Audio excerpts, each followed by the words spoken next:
Şəmkir rayon polis şöbəsi əməkdaşlarının keçirdikləri əməliyyat axtarış tədbirlərinin nəticəsində narkotik vasitələrin qanunsuz dövriyyəsi ilə məşğul olan rayon sakini 55 yaşlı Çingiz Abdullayev saxlanılıb. Şöbədə Abdullayevin üzərinə baxış keçirən polis ondan 11 kibrit qutusu marixuana götürüb. Həmçinin onun Dəllər qəsəbəsindəki evindən xeyli miqdarda narkotik vasitə aşkarlanıb. Rayon Dəllər qəsəbəsində yerləşən evinə baxış keçirilmiş, yataq otağında olan sandığın içərisindən 42 ədəd kibrit qutusuna doldurulmuş narkotik vasitə, qurudulmuş marixuana aşkar edilmiş, habelə həmin sandığın içərisindəki yaşıl rəngli çantanın içərisindən 2 kiloqram 888 qram çəkidə narkotik vasitə qurudulmuş marixuana aşkar edilərək götürülmüşdür.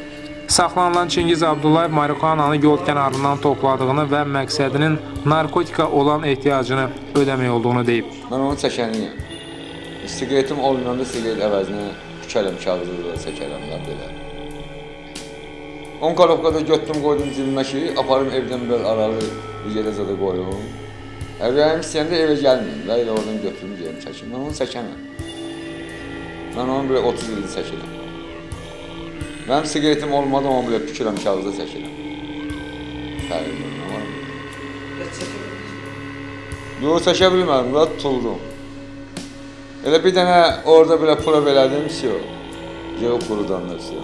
Ondan sonra çəkənmədim də.